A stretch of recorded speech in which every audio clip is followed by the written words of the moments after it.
چونکہ قرآن مجید کی سب سے بہترین تفسیر قرآن مجید خود کرتا ہے. قرآن مجید کے اندر ہی یہ بات اللہ تعالیٰ نے نقل فرما دی ہے کہ یہاں پر فرمایا کہ وہ کلمات تھے اور وہاں پر یہ فرما دیا وہ کلمات کون سے تھے. تو اگر آپ سے پوچھا جائے وہ کلمات کون سے تھے تو آپ کہیں گے سورہ اعراف کی آیت نمبر 23 میں اللہ فرماتا ہے قالا، ان دونوں نے کہا، آدم نے بھی کہا، ان کی بیوی نے بھی کہا، ربنا، اے ہمارے رب، ظلمنا انفسنا، ہم سے اپنی جانوں پر ظلم ہوا ہے اور اگر تو نے ہمیں معاف نہ کیا، ہمارے اوپر رحم نہ کیا تو ہم یقیناً خسارہ پانے والوں میں سے ہو جائیں گے. تو لہٰذا کسی بھی نبی یا ولی کے واسطے یا وسیلے سے دعا نہیں کی. یہ بات سمجھ لینی چاہیے کہ وسیلہ کیا ہوتا ہے، ایک ذریعہ. تو ذریعہ جو ہے اس کو ڈیفائن کرنا ضروری ہوتا ہے.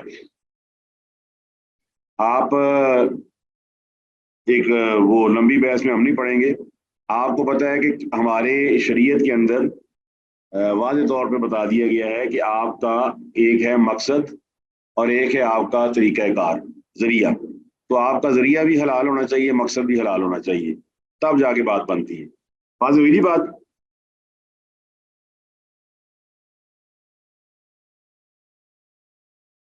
یس سر. میں اس کی مثال دیتا ہوں. اگر ایک آدمی کو پیسوں کی ضرورت ہے جس سے وہ اپنے والدین کی خدمت کرنا چاہتا ہے تو یہ مقصد اس کا بہت اچھا ہے، لیکن کیا اس کے لیے یہ ذریعہ اختیار کیا جا سکتا ہے کہ آدمی چوریاں شروع کر دے اور ڈکیتیاں شروع کر دے؟ جی نو سر. نہیں سر. آپ کہیں گے کہ سر اگر اس کا مقصد ہے کہ اس نے اپنے والدین کی خدمت کرنی ہے تو اس کا ذریعہ بھی حلال ہونا چاہیے. اگر کوئی آدمی یہ مقصد رکھتا ہے کہ میں اپنے گھر کو چلاؤں اور ذریعہ بنا لیتا ہے شراب بیچنے کو یا جوئے کو یا کسی اور غلط کام کو یا خنزیر کا گوشت بیچنے کو، تو بتائیے یہ درست ہے؟ نو سر، درست نہیں ہے. ہاں بالکل درست نہیں ہے. تو اس کا مطلب ہے ایک آدمی کو اولاد کی ضرورت ہے تو اولاد کی ضرورت اس کا مقصد ہے کہ میرے پاس اولاد ہوئی، اس کا مقصد ہے، لیکن اس مقصد کے لیے زنا اور بدکاری کو کبھی بھی ذریعہ نہیں بنایا جا سکتا. تو یہ مثالیں اس لیے دی گئی ہیں کہ ایک آپ کا ذریعہ ہے اور ایک آپ کا مقصد ہے. اب میں ایک اور ایگزامپل دیتا ہوں جو آپ کے گھروں میں موجود ہے. آپ کے گھر میں اے سی موجود ہے اور فریج بھی موجود ہے. تو آپ بتائیے فریج اس کا مقصد کیا ہے اور وہ کس چیز کا ذریعہ ہے، اور جو اے سی ہے اس کا مقصد کیا ہے، وہ کس چیز کا ذریعہ ہے؟ جی اے سی کمرے کو ٹھنڈا کرتا ہے اور فریج جو ہے محدود ہے، یہ چھوٹی چھوٹی چیزوں کے لیے ہے. اگر آپ بالکل ٹھیک ہے، اگر آپ اے سی کو چیزیں ٹھنڈا کرنے کے لیے اور فریج کو کمرہ ٹھنڈا کرنے کے لیے استعمال کریں تو آپ درست کر رہے ہیں کہ آپ غلط کر رہے ہیں؟ نہیں، پھر تو غلطی ہوگا نا. غلط ہوگا. تو اللہ تعالیٰ نے جو وسیلہ بیان کیا نا وہ یہ ہے جو ہمارے ہاں ایک غلط تصور بن گیا ہے. وسیلے کا مطلب ہوتا ہے نیکی کے کام. جو نیکی کے کام جو ہے نا وہ وسیلہ بن جاتے ہیں. ہمارے ہاں سمجھا جاتا ہے کہ شخصیت کو وسیلہ بنایا جائے، تو شخصیت کو وسیلہ بنانے کی کوئی بھی دلیل موجود نہیں ہے. کسی شخصیت کو وسیلہ ڈال دیا جائے اللہ کے آگے کہ اس شخصیت کی وجہ سے ہمارا کام کر دے، تو یہ بالکل ایسے ہی ہوگا کہ جس طرح آپ کو مثال دی گئی ہے پہلے سے کہ ہم نے اے سی کو رکھا ہوا ہے کہ وہ چیزوں کو ٹھنڈا کرے گا اور فریج کو رکھا ہوا ہے کہ وہ کمرے کو ٹھنڈا کرے گا. کوئی شک والی بات نہیں ہے کہ ٹھنڈا ضرور کرتے ہیں لیکن ان کا اپنا اپنا ایک طریقہ کار ہے. وسیلے کا مطلب ہوتا ہے اللہ تعالیٰ سے کسی چیز کے بارے میں مدد طلب کرنا، اور وسیلہ سب سے بہترین نیک اعمال ہے اور یہی اصل وسیلہ ہے. اس کے بارے میں اللہ نے بار بار فرمایا آمنوا وعملوا الصالحات. اس کی حدیث بھی آپ جانتے ہیں. وہ آپ کو یاد ہوگی غار میں 3 آدمی پھنس گئے تھے، نبی علیہ الصلوۃ والسلام نے فرمایا غار کا دروازہ بند ہو گیا. یاد ہے یہ حدیث؟ سر سمجھ نہیں آئی مجھے نا. میں نے کہا آپ علیہ السلام نے فرمایا کہ بنی اسرائیل میں 3 آدمی تھے جو غار میں چلے گئے تو غار کا دروازہ بند ہو گیا، باہر سے پتھر گرا دروازہ بند ہو گیا. یہ حدیث آپ نے سنی یس ہے؟ سر. جی سر. آپ اب یہ بتائیے کہ اس حدیث کے مطابق انہوں نے اپنے اللہ تعالیٰ کو کس چیز کا وسیلہ دیا ہے؟ انہوں نے اپنے نیک اعمال کا. ہاں نیک اعمال. ایک آدمی نے کہا خاص عمل اللہ کی رضا کے لیے کیے تھے. والدین کی خدمت کرتا تھا، دوسرے نے کہا کہ میں تیری رضا کے لیے زنا سے بچا، تیسرے نے کہا کہ میں نے ایک مزدور کی مزدوری دے دی. تو صرف تیرے ڈر کی وجہ سے تو اللہ تعالیٰ نے دروازے کو کھول دیا، پتھر کو پیچھے کر دیا. لہٰذا اللہ تعالیٰ کے نبی کسی نبی نے بھی قرآن مجید میں کسی پچھلے نبی کا یا کسی اور آدمی کا وسیلہ نہیں بیان کیا. سب نے یہی کہا ربنا ظلمنا, کسی نے کہا ربنا آتنا, کسی نے کہا ربنا آتنا من لدنک رحمتن, کسی نے اللہ تعالیٰ کو اس کی ربوبیت کا واسطہ دیا ہے, کسی نے اللہ تعالیٰ کو فرمایا اللہم مالک الملک تؤتی الملک, کسی نے فرمایا ربی زدنی علما, کسی نے فرمایا ربی انی لما انزلت الی من خیر فقیر, کسی نے کہا لا الہ الا انت سبحانک انی کنت من الظالمین, کسی نے کہا فدعا ربہ انی مغلوب فانتصر. تو تمام انبیاء اور اللہ تعالیٰ کے رسولوں نے اللہ تعالیٰ کو اس کی صفات کا واسطہ دیا ہے, اس کی صفتیں بیان کی ہیں, اور وسیلہ جو ہے وہ آپ کے نیک اعمال ہیں جو آپ کرتے ہیں. تو یہ ہمارے ہاں جو تصور ہے وسیلے کا یہ بالکل غلط ہے. اصل وسیلہ آپ کے نیک اعمال ہیں. اگر آپ نیک اعمال کرتے ہیں تو اللہ تعالیٰ کے محبوب ہو جاتے ہیں, اللہ آپ کو محبت کرتا ہے, آپ سے پیار کرتا ہے. تو اللہ تعالیٰ نے یہ کلمات پڑھے تو آدم علیہ السلام نے پڑھے تو اللہ نے توبہ کو قبول کر لیا, اور آگے فرمایا فتاب علیہ, اللہ نے ان کی توبہ قبول کر لی. اور خالص توبہ کے لیے 3 چیزیں ضروری ہیں. وہ کیا ہے؟ گناہ کا احساس ہو, گناہ پر شرمندگی ہو, اور آئندہ گناہ نہ کرنے کا عزم ہو. ٹھیک ہے جی. تو فتاب علیہ سے یہ بھی فائدہ ہوتا ہے کہ ضروری نہیں ہے کہ آپ کوئی گناہ کریں تو اس کے بدلے میں آپ کو سزا مل کر ہی رہے گی. اللہ تعالیٰ قادر ہے کہ سزا دیے بغیر بھی آپ کو معاف فرما دے. اور التواب رحیم میں یہ بھی معنی نکلتا ہے کہ اللہ کتنا مہربان ہے, اس نے دعا خود سکھائی ہے, اور دعا سکھانے کے بعد اللہ تعالیٰ نے اپنے بندے کو معاف بھی کر دیا ہے. واضح ہوگی جی بات؟ جی سر. اس کے بعد اللہ فرماتا ہے کل نہ بھی تو بہرحال یہ بات واضح ہوگی کہ اب تمہیں یہاں نہیں رہنا. کل نہ, ہم نے پھر کہہ دیا بھی تو تم نیچے اتر جاؤ اور اب زمین میں چلے جاؤ, منہا جمیعاً, یہاں سے سب کے سب. اب آگے کی یہ آیت بڑی اہم ہے. فَإِمَّا يَأْتِيَنَّكُمْ, تو جب تمہارے پاس آئے گی منی, میری طرف سے, ہدن, کوئی ہدایت. فَمَن تَبِعَ ہدایا, اب یہ پھر اللہ تعالیٰ فرماتا ہے کہ جس نے میری ہدایت کی پیروی کی. اب یہ لفظ پہ غور کریں, منی, میری طرف سے, ہدن, ہدایت. اس کا مطلب ہے ہدایت ہے ہی وہ جو اللہ تعالیٰ کی طرف سے آئے. ہدایت صرف وہ ہے جو اللہ تعالیٰ کی طرف سے آئے, اور اللہ تعالیٰ نے وہ ہدایت دونوں طرح سے دی ہے. آتا کل شیء خلقہ ثم ہدا. اللہ فرماتا ہے ہم نے انسان کو پیدا کیا, ہر چیز کو پیدا کیا, پھر ہم نے اس کو ہدایت دی. ہدایت 2 طرح کی ہے, یہ سمجھ لیں. ایک ہدایت ہے جسے تکوینی ہدایت کہا جاتا ہے, اور ایک ہدایت ہے جسے تشریعی یا شرعی ہدایت کہا جاتا ہے. تکوینی ہدایت کیا ہے؟ وہ سیدھا راستہ جس کے ذریعے آپ دنیاوی کام کرتے ہیں. بتائیے آپ کھانا اپنے جسم کے کس حصے سے کھاتے ہیں؟ جواب دے دیجیے. کھانا جسم کے کس حصے سے کھایا جاتا ہے؟ کھانا جسم کے کس حصے سے کھایا جاتا ہے؟ کس حصے میں جاتا ہے سر, یہ پوچھ رہے ہیں سر؟ منہ کے ذریعے. میں کہہ رہا ہوں منہ کے ذریعے کھاتے ہیں نا آپ کھانا. یس. اچھا, کوئی آدمی جتنا مرضی چھوٹا بڑا ہو جائے, ماڈرن ہو جائے, منہ کو استعمال کرے گا, کیونکہ اللہ تعالیٰ نے یہ آپ کو ہدایت کر دی ہے کہ آدمی منہ سے ہی کھائے گا. منہ کے اندر سلائیوا ہوتا ہے, منہ کے اندر آپ کے ایک لعاب بنتا ہے جس کے اندر انزائمز ہوتے ہیں. وہ انزائم جو ہیں وہ خوراک کو ہضم کرنے میں مدد دیتے ہیں, اس لیے آپ چبا چبا کر کھاتے ہیں, پھر وہ معدے میں چلا جاتا ہے, ایسوفیگس سے گزرتا ہے, پھر معدے میں چلا جاتا ہے, اور اس کے بعد آپ کے جسم کا حصہ بن جاتا ہے. صاف ظاہر ہے کہ آپ کان سے نہیں کھاتے.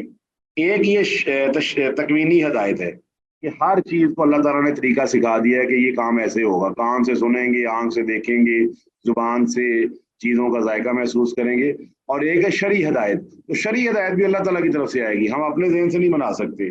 آپ میں سے کوئی آدمی کبھی کیا ہے کسی آدمی نے کہ میں منہ سے کھانے کی بجائے کان سے کھایا کروں گا, یا آنکھوں سے کھایا کروں گا, یا ناک سے کھایا کروں گا؟ جی بتائیں.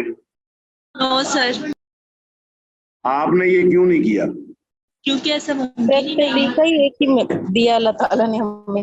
دیکھیے میں آپ کو ایک واضح طور پہ ایک بات بتانا چاہتا ہوں جو ہمارے ہاں بہت بڑا مسئلہ بنا ہوا ہے. دیکھیے آپ جب ہاسپٹل جاتے ہیں نا تو آپ دیکھتے ہیں کہ بعض انسانوں کو نالی لگی ہوتی ہے خوراک کی, اور ان کے حلق کے اندر جو ہے نا وہ خوراک کی نالی یا کی سائڈ میں خوراک کی نالی لا کر اس کو خوراک دی جاتی ہے. آپ نے دیکھا ہوا ہے, ایگری کرتے ہیں اس چیز سے؟ جی سر. اچھا, سوال بنتا ہے کہ ہم نے یہ طریقہ نہیں اختیار کیا کہ ہم کسی آدمی سے کبھی نہیں کہتے کہ یار میں منہ سے نہیں کھانا چاہتا, لہٰذا مجھے تم دوسری سائڈ سے کسی اور جگہ نالی بنا دو تاکہ میں وہاں سے کھایا کروں. وجہ یہ ہے کہ ہمیں پتہ ہے کہ اس کے اندر ہدایت یہی ہے کہ ہم منہ سے کھانا کھائیں جس کا فائدہ ہے اور جو طریقہ درست اور صحیح ہے. کافر ہو, مشرک ہو, غیر مشرک ہو, ایماندار ہو, مومن ہو, ہندو, سکھ, عیسائی, سب منہ سے کھاتے ہیں. اب کیسے ہو سکتا ہے کہ اللہ تعالیٰ آپ کو یہ ہدایت تو دے اور اللہ تعالیٰ اپنی رضا کے لیے ہدایت عطا فرمایا، تو اللہ تعالیٰ نے ایک شرعی ہدایت اپنے نبیوں پہ نازل فرمائی. اس کے بارے میں فرمایا کہ جب بھی ہدایت میری طرف سے آئے گی تو وہ اس کے اندر بھی وہی طریقہ درست ہوگا جو اللہ نے بتایا ہوگا. جو ہماری عقل کہے گی وہ درست نہیں ہوگا. پھر سمجھ لیں، جو ہماری عقل ہمیں طریقہ بتائے گی وہ درست نہیں ہوگا، طریقہ وہی درست ہوگا جو اللہ تعالیٰ نے بتایا ہوگا. یہ بات سارے اچھی طرح سمجھ لیں. اس کی میں ایک چھوٹی سی ایگزامپل دیتا ہوں. بتائیے، جب آپ کوئی آدمی سود پر پیسے دیتا ہے 100 روپیہ یا 1 لاکھ روپیہ سود پر لگاتا ہے، تو مہینے کے بعد اس کو یا سال کے بعد لاکھ اور اسے 5 لاکھ مل جاتے ہیں. بتائیے اس کی رقم بڑھی کہ کم ہوئی؟ بڑھ گئی. بڑھ گئی. ٹھیک ہے. جب اس نے زکوٰۃ دی 100 روپے کی تو اس کے 2.5 روپے کٹ گئے. کٹنے کے بعد کیا ہوا؟ پیسے کم ہوئے کہ زیادہ ہوئے؟ ویسے دیکھا جائے تو کم ہوئے. نہیں، دیکھا نہیں جائے. آپ صاحب ہی جواب دیں نا. دیکھا کیا جائے؟ آپ کہیں گے کم ہو گیا جی. کم ہوئے کم ہو گئے. اب ہماری عقل کہتی ہے زکوٰۃ دی جائے تو پیسے کم ہوتے ہیں اور سود لیا جائے تو پیسے زیادہ ہوتے ہیں. یہ ہماری عقل کہتی ہے. ہماری کیلکولیشن، ہماری نیومیریکل ویلیوز، ہمارا میتھمیٹکس، ہمارا ارتھمیٹک وہ کہتا ہے کہ ایسے ہوتا ہے. لیکن اللہ تعالیٰ فرماتا ہے کہ جو سود ہے وہ ختم ہو جاتا ہے اور زکوٰۃ بڑھ جاتی ہے. تو بتائیے آپ کس کی بات مانی جائے گی، عقل کی کہ اللہ تعالیٰ کی؟ اللہ تعالیٰ. بولیں جی باقی کلاس والے بھی. جی اللہ تعالیٰ کی بات مانی. اللہ تعالیٰ فرماتا ہے وما آتیتم من ربا لیربو فی اموال الناس فلا یربو عند اللہ وما آتیتم من زکاۃ تریدون وجہ اللہ فاولئک هم المضعفون. سورہ روم میں فرماتا ہے جو تم سود لیتے دیتے ہو سمجھتے ہو پیسے بڑھ گئے ہیں تو اللہ تعالیٰ کے یہاں کوئی نہیں پڑتے، اور جو تم زکوٰۃ دیتے ہو، صدقات خیرات کرتے ہو، تمہارا مال ظاہری طور پہ کم ہوتا ہے مگر اللہ فرماتا ہے کہ میں کئی گنا بڑھ جاتا ہے. تو یہ وہ ہدایت ہے جو اللہ نے یہاں فرمائی کہ جو میری ہدایت کی پیروی کرے گا. اس کا مطلب ہے ہر وہ چیز جو آخری ہدایت جو اللہ تعالیٰ نے اپنے نبی علیہ الصلوۃ والسلام کو دی، اور اللہ تعالیٰ نے سورہ نساء کے اندر بھی اس کو بیان کیا ہے، وَمَن يُطِعِ اللَّهَ وَالرَّسُولَ فَأُولَٰئِکَ مَعَ الَّذِينَ أَنْعَمَ اللَّهُ عَلَيْهِم مِّنَ النَّبِيِّينَ وَالصِّدِّيقِينَ وَالشُّهَدَاءِ وَالصَّالِحِينَ. اور آخری جو ہدایت ہے وہی الہی قرآن اور حدیث کی روشنی میں. تو قرآن اور حدیث جو بھی بیان کریں گے وہی اصل ہدایت ہے. جو آدمی اس کے خلاف چلے گا اللہ تعالیٰ کے یہاں اس کو کوئی مقام اور کوئی مرتبہ نہیں ملے گا، بلکہ وہ دنیا میں بھی پریشان رہے گا اور آخرت میں تو اس نے پریشان ہونا ہی ہونا ہے. تو اللہ فرماتا ہے فَإِمَّا يَأْتِيَنَّكُم مِّنِّي هُدًى فَمَن تَبِعَ هُدَايَ فَلَا خَوْفٌ عَلَيْهِمْ وَلَا هُمْ يَحْزَنُونَ. جس نے میری ہدایت کی پیروی کی تو اس پہ نہ خوف ہوگا نہ وہ غمزدہ ہوگا. اب آپ ظاہری طور پہ آج کے معاشرے کو دیکھیں تو بتائیے ہمارے معاشرے میں خوف اور غم زیادہ ہے یا کم ہے؟ بہت زیادہ. اب یہاں واضح ہو گیا خوف اور غم زیادہ ہے تو اس کی وجہ پھر کیا بنتی ہے کہ ہم نے وہ ہدایت چھوڑ دی ہے جو ہدایت اللہ تعالیٰ کی طرف سے ہے، اور ہم نے اپنی عقل کی باتیں اختیار کر لی ہیں. اور وہ عقل جو آپ کی بھی ناقص ہے، میری بھی ناقص ہے، اور آپ کو پتہ ہے ناقص چیزیں کافی ساری بھی ہوں وہ اکٹھی ہو کے بھی ناقص ہی رہیں گی. جس طرح ایک میدان میں 1 لاکھ گدھے اکٹھے کر دیے جائیں اور 1 لاکھ ڈونکیز یا ایسے اکٹھے ہوئے ہوں تو بتائیے وہ 1 لاکھ 2 لاکھ 4 لاکھ بھی ہوں تو کیا ان کو گھوڑا کہا جا سکتا ہے؟ نو. بتائیے کیوں نہیں کہا جا سکتا؟ وہ ہے گدھے سر. جواب دیں جی. صورت اپنی اپنی وہ ان کی اپنی ایک شخصیت دیکھیے ہے. آپ جو سن رہے ہیں ان کی عقل بھی ناقص ہے، میری بھی عقل ناقص ہے. ہم اپنی عقل کے مطابق اس لیے ناقص ہے تو بعد میں ہمیں اپنے فیصلوں میں پچھتاوا ہوتا ہے. بتائیے آپ میں سے ہر شخص کو کبھی نہ کبھی اپنے فیصلے پر پچھتاوا ہوا ہے؟ جی سر. جی کئی دفعہ بہت. کئی دفعہ ہوا ہے، مجھے بھی کئی دفعہ ہوا ہے. اس کا مطلب ہے جب پچھتاوے کا مطلب یہ ہوتا ہے کہ ہماری عقل ناقص ہے. ہمیں پتہ ہوتا تھا ہم وہ فیصلہ ہی نہ کرتے. تو لہٰذا ہمیں اللہ تعالیٰ کی ہدایت کو، اب میں آخری ایک مثال دوں گا آپ کو، پہلے بھی شاید آپ کو دی تھی. دیکھیے آپ اس وقت اے سی لگا کے بیٹھے ہوں گے یا آپ ایک پلیزنٹ ماحول میں پنکھا لگا کر یا کولر لگا کر بیٹھے ہوں گے، چل ماحول ہے، ٹھنڈ ہے. بتائیے یہ والا ماحول جو آپ نے بنایا ہوا ہے کہ اے سی چل رہا ہے، کمرے کا ماحول چل ہے اور آپ بڑے اچھے طریقے سے کلاس کو پڑھ رہے ہیں، بتائیے یہ ماحول مچھلی کے لیے بھی سازگار ہے؟ نو. اس کی کیا وجہ ہے؟ سر اس کا چل ماحول، اس کا سمندر پانی ہے، اس کا اپنا اس کی آب و ہوا ہے جو اللہ تعالیٰ نے اس کے لیے بنائی ہے. اچھا ہمارے بنانے سے جی اگر آپ الٹ کر لیا جائے کہ ایک آدمی اے سی میں بیٹھا ہوا اس کو وہاں سے پکڑ کے سمندر میں پھینک دیا جائے اور جو سمندر میں مچھلی ہے اس کو وہاں سے نکال کے چل والے کمرے میں بٹھا دیا جائے تو بھائی بتائیے کیا مسئلہ بن سکتا ہے؟ دونوں مر دونوں جائیں کی گے. موت واقع ہو سکتی ہے. دونوں واقعہ ہو سکتی ہے کہ ہو جائے گی یہ بھی بتائیں نا. ہو جائے گی. بالکل. ہاں جی ہو جائے گی.